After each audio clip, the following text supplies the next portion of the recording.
First month, 1984, HJ47, real man's ute. That's this thing. She's rugged, she's travelled, it's got all the options, it's used.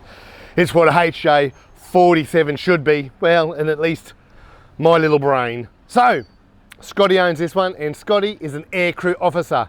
What does that mean? Scotty works up the coast, he jumps out of helicopters, looks after a crew, and they save lives. He has saved lives. The guy's a legend. Legends deserve 40 series. Not only that, I've been on some pretty big tours, Long Drive For Drought out west with Scotty, and the man knows how to dance as well. He's a really good dancer. So it's in good hands now, but life didn't always start with Scotty. So this one was originally, it's got a Queensland life. This one originally was sold Rockhampton, brand new, for $8,630, and the vehicle made its way to a station called Belburton Cattle Station out in that general area, and lived many years on a station being used, what they were designed for.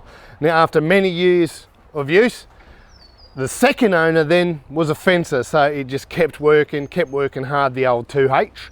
Went to a fencer. That was at Durrington, I believe. It's pretty close enough, we'll put up a map, but it went to Durrington and lived there for many, many years.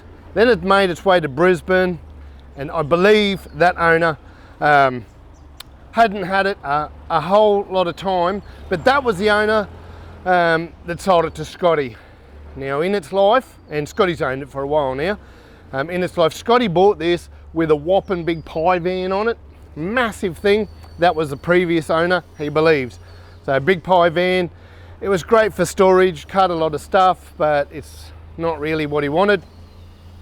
And the fencer before him didn't have the pie van. He had a crane set up on that with all his equipment, and would unload fencing equipment and work out in the scrub.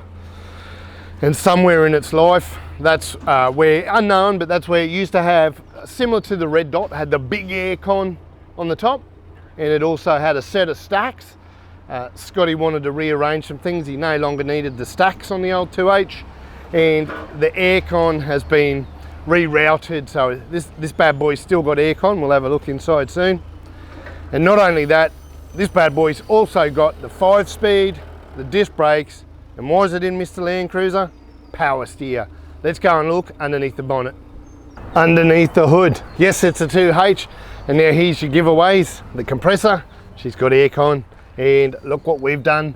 That's your little giveaway that we put power steer on this 60 series power steer. So when we got to it, we pull the guards off, expose everything.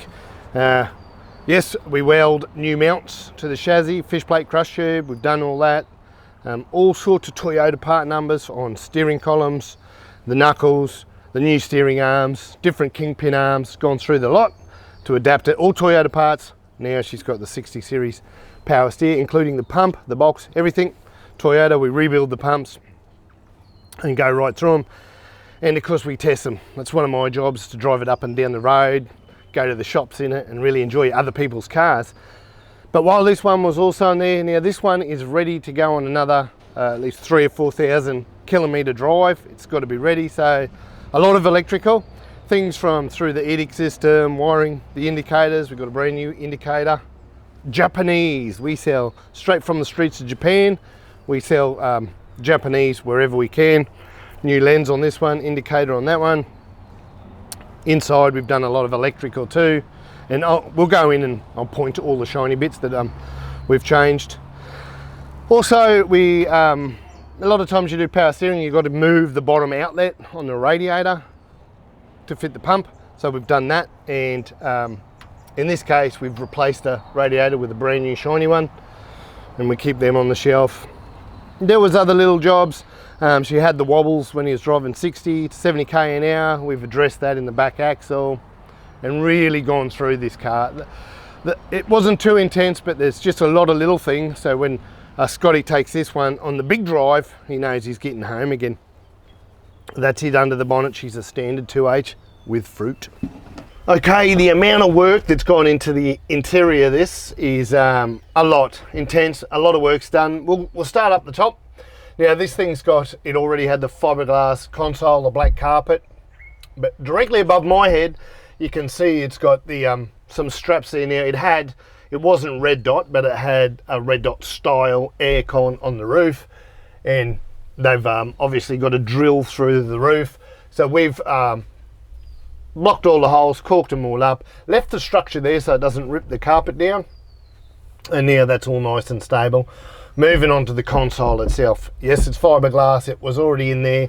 The UHF and radio stereo was already in there, but Richard and the boys have now gone ahead, and you look at these little touch lights on his and hers, or his and his, whatever you are driving, and they've been installed behind them. We put some speakers now, brand new ones. They were real just damaged, ugly, and not doing much behind the seats. The guys have moved them up into the console closer to his ears, and there's just another switch here that turns on the headlights on top of the roof, that sort of trucker headlight feel. So that's the console, gone through and done all that. Had the console out, cut all the holes for the speakers, what have you. They weren't in there, so they've gone right through that. Moving down to the dash. The dash, it looks old and rough, but this is really cool. This is how I love them. It's just shows a Queensland station rig, still how it was off the station. Somebody did put checker plate across the lower dash, so you couldn't access the ashtray nor have a stereo in there, and you know, checker plate's ugly, we all know it, so removed that. And the stereo is just a dummy hole, so the boys found a non-working old period correct stereo to give that a look. Also just little things, the tacho needle wasn't working, so they've addressed that, gone through little electricals, cleaned up some bird's nest. Moving on, I always see a strip of paint, like a strip of tape like this, and think, what's that hiding? Maybe a bit of rust from the arm out there, but there appears to be no rust. There's a little crack, so the door's in all right condition. This one has, now we can see the aftermarket aircon unit, and I took it for a little drive before. This aircon works. What I really like about this one, it's smack in the middle, but if we have a look here on either side, anyone that watches the walkarounds knows I wear short shorts. This little vent here points right down at my balls. It is really nice driving this one in the heat. Keeps things circulated, a little bit fresh. Gets unwanted smells out. So this is a really cool non-Nippon Denso aircon that's in working condition. And he's got some SIG sockets, USBs, a few little extra port in there we've left in there. Better not forget as well, not just electrical engine, there was also weather strips. We did, I believe they were just Sikaflex shut. You couldn't even use the quarter glass windows. So we've unpicked it all, cleaned all those mating surfaces, and put in new weather strips in a few various places, but these are the main ones to get those quarter glasses open again. Now it's got a couple of cup holders, they just velcro straight off, so you can clean everything nice and handy. Aftermarket flooring, and it has the genuine seats. I love them. Not the most comfy, but you can see it just gives lots of room instead of aftermarket ones that perch you forward and a lot higher. So I think I've covered inside. It's pretty damn cozy. Reminds me of the old station days at Rockhampton. Not that I was there. Okay, what I didn't mention when I was inside, I forget a lot, but when we do electrical with the customer's permission and want, we did the fuse box to the bladed fuse. So I've travelled, I've stopped at servos, and you look for a glass fuse, they just don't stock them anymore. I'm sure Repco and we keep them, but travelling out back you can't purchase them anymore. And through the rear of the vehicle, now this is about to go out to Birdsville, north of Birdsville, do big long drive for the drought. K's, you'll see lots of long drive for the drought content coming up on our page, because we're a big supporter, and Richard and I make sure we have a few days off to support and go out on the long drive ourselves. So we put the brand new mud flaps and mud guards on the rear, because a lot of outback dirt Ks, so we did that. We didn't touch the suspension. I see the shackles are relatively new and it's sitting quite nicely. Didn't touch up the front. Up the front we have period correct bull bar up the front. Definitely would have been there from the day. Now it's housing two aerials, One is the UHF, one's the radio, and that's the front end of this old jigger, just nice and plain. In its life, it's had a glass roof installed, and as I said earlier, the switch to the trucker's lights, they're up the top there. Pretty much the exterior of this, some old steel rims, just running the 235s. Perfect for touring, and Scotty uses this at home as well, runs it to the dump and what have you. It's again just a man's ute. It's been fantastic having it in here. This is the first time I've toured with Scotty several times. This is the first time I've been able to actually go for a drive in this car and enjoy it on the road.